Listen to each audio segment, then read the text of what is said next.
वासनात् वासुदेवस्य वासितं भुवनत्रयं सर्वभूतनिवासोऽसि श्रीवासुदेव नमोस्तुते। कन्हैया लाल की लीलाएं, श्रीमद् भागवत कथा महात्म्य। एक बार की बात है, वृंदावन में एक महात्मा जी से हमारी भेंट हुई। हमने उनसे कहा, स्वामी जी आप मुझे बृहदारण्यक भाषा पढ़ा देंगे?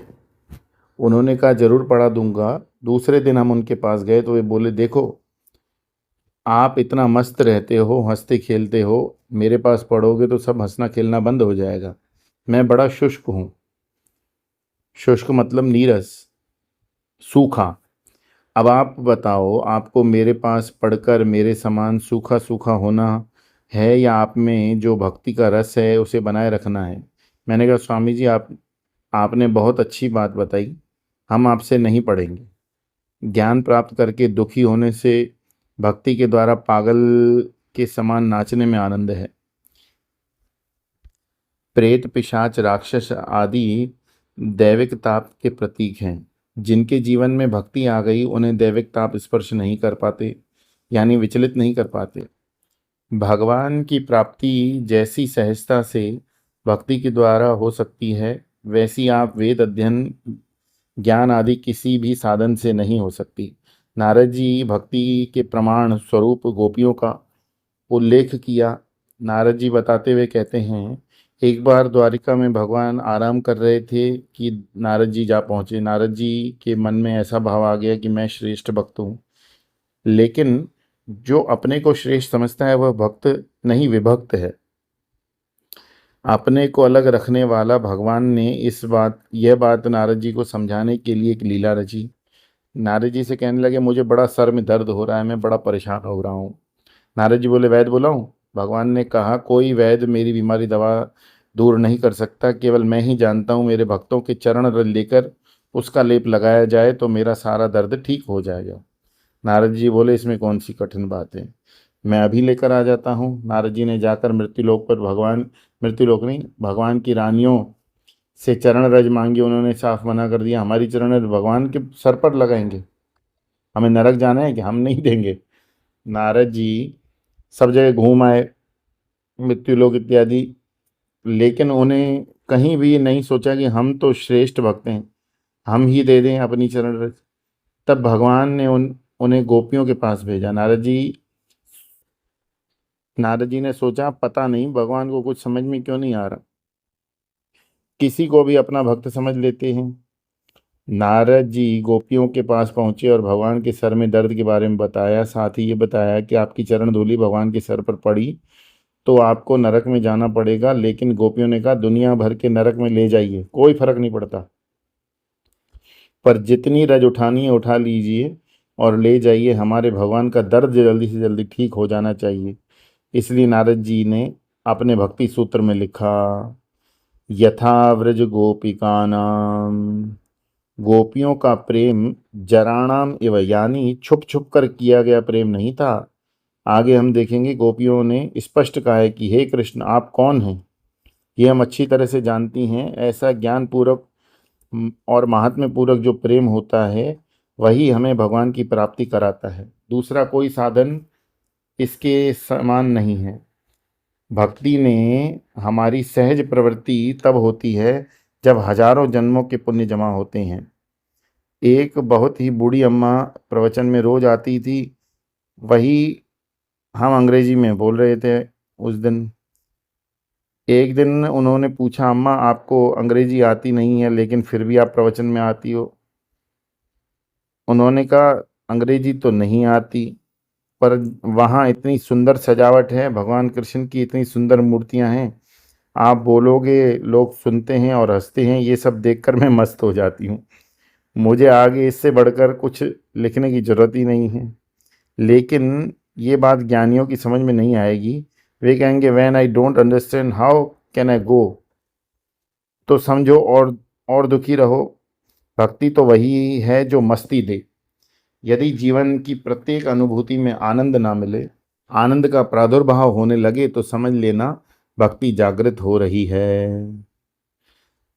कुछ तथाकथित ज्ञानी मुझे कहते हैं कि आप भी क्या भक्ति की बात करते हो, पुराण पढ़ने में क्या आनी जानी है, ब्रह्मसूत्र गीता आदि पढ़ाइए। मैं कहता हूँ वे बड़ी बड़ी बातें मुझे समझ में नहीं आती। उपनिषद पढ़ के हमें क्या करना है बताओ। ईशावास्योपनिषद में कहा है, ईशावास्यमिदं सर्वम यत्किंच जगत्याम जगत। जगत की छोटी छोटी बातें भी ईश्वर का दर्शन होने लगे तो हमें करना क्या होगा, इस उसका तिरस्कार या उनसे प्रेम। इसलिए यदि अंततः प्रेम ही करना है तो क्यों न शुरू से ही इसकी आदत करें। संसार के प्रेमी ऐसा करते हैं लेकिन उनका प्रेम महात्म्य युक्त नहीं होता, गौण होता है। छोटा दिल छोटा सा प्रेम, वह भी थोड़े समय के लिए रहता है फिर सूख जाता है। लेकिन भगवान अनंत हैं, इसलिए उनके प्रेम में करो तो प्रेम कभी सूखता नहीं है। नारद जी कहते हैं भक्ति की निंदा करते हैं उन्हें तीनों लोकों में दुख प्राप्त होगा, कुछ मिलने वाला नहीं है। दुर्वासा जैसे श्रेष्ठ ऋषि भी भक्त का अपमान किया तो उनको बड़ा दुख हुआ। दुर्वासा मुनि की कहानी विस्तार से आगे आएगी। उन्होंने भक्त राजा अम्बरीश के पास भिक्षा मांगी और स्नान करने चले गए। वहां उन्हें देर लग गई। राजा का व्रत था, व्रत की पूर्णाहुति का समय समाप्त होने वाला था। राजपुरोहित की सलाह के अनुसार मात्र 1 चम्मच पानी पीकर राजा व्रत की पूर्णाहुति कर रहे थे ताकि नियम भी न जाए और अतिथि का भी अनादर न हो। किंतु दुर्वासा मुनि फिर भी क्रोधित हो गए, जिसका बड़ा बुरा परिणाम उन्हें भोगना पड़ा। भागवत कहती है कि हमें मुक्ति मिलती है तो केवल भक्ति से। व्रत करना, योग करना, तीर्थ करना, बड़े बड़े अनुष्ठान करना, ज्ञान कथा का आलाप करना, इसमें कोई भी साधन मुक्ति नहीं दिला सकता। सूत जी कहते हैं भगवान के मुख से अपना महात्म्य सुनकर भक्ति देवी के दुख दूर हो गए और सब अंग बलवान हो गए। इति नारद निर्णीतम स्वामाहात्म्य निशम्य सा सर्वांग पुष्टि संयुक्ता नारदम वाक्यम अब्रवीत।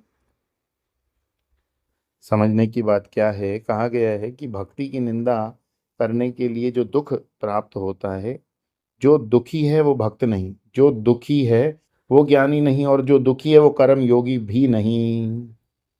अपने दुख का पोषण मत करो। दुख को कहीं ना कहीं रहना ही है तो उनके पास रहने दो जो जलते हैं। तथास्तु करके अपनी मस्ती बनाए रखो। भक्ति यानी प्रेम से बढ़कर दूसरा कुछ भी नहीं। हम किसी के पास जाते भी हैं तो प्रेम के लिए, ज्ञान के लिए कोई किसी के पास नहीं जाता। ज्ञान के लिए जाते भी हैं तो उसी के पास जाते हैं जिससे प्रेम हो। यदि हम भक्ति की साधना करते हैं तो हमारे मन में गलती से भी ये विचार नहीं आना चाहिए कि हम तो ब्रह्मसूत्र उपनिषद आदि पढ़ नहीं सकते, हमारी साधना तो दूसरों की तुलना में कनिष्ठ है। कभी ऐसा नहीं लगना चाहिए कि दूसरों के गुरु तो अंग्रेजी में बोलते हैं और हमारे गुरु तो कपड़े भी ठीक से नहीं पहनते। भक्ति के लिए सर्वांग पुष्टि संयुक्ता शब्द का तात्पर्य है कि हृदय में भली भांति भक्ति की प्रतिष्ठा। यदि हमें अपने हृदय में भक्ति को भली भांति प्रतिष्ठित करना है तो ये पक्का निश्चय कर लें कि भक्ति भगवान की वृत्ति नहीं, भक्ति भगवान का स्वरूप है। इसलिए भक्ति के मार्ग में विचार नहीं करना पड़ता। विचार करना बड़ा मुश्किल काम है क्योंकि हम लोगों की आदत है विचार यानी चिंतन करते करते चिंता करने लगते हैं। चिंतन वह विचार है जिसके द्वारा हम विचारों की गुलामी से मुक्त हो जाते हैं, लेकिन ये भेद हम समझ नहीं पाते और विचार के नाम पर चिंता करते रहते हैं। कहते हैं चिंता चिंता चिंता चिता समाख्याता। चिंता और चिंता दोनों जुड़वा बहने हैं। चिंता से चेहरो घटे, घटे बलबुद्धि ज्ञान, नानक चिंता ना करो चिंता चिता समान। एक मुर्दे को जलाती है, दूसरी जिंदे को जलाती है। इसलिए सबसे अच्छा है कि विचार, चिंतन, ज्ञान आदि के चक्कर में पड़ने से के बदले हम भक्ति की शरण लें। एक बार की बात है, हम कठोपनिषद पर बोल रहे थे। प्रवचन के बाद एक बूढ़ी अम्मा ने बड़े प्यार से हमें कहा, स्वामी जी मुझे पता नहीं था कि आप इतना अच्छा कीर्तन करते हैं। विट्ठल नाम की क्या धुन लगा दी आपने। यानी पूरे 1.5 घंटे तक विट्ठल नाम की धुन उन्होंने अपने रोम रोम में सुनी। बताइए, कठोपनिषद के कारण मृत्यु भय से वे मुक्त हुई कि बाकी हम घटपट में लगे रहने वाले हैं। कृष्णाय वासुदेवाय हरये परमात्मने प्रणतक्लेशनाशाय गोविंदाय नमो नमः।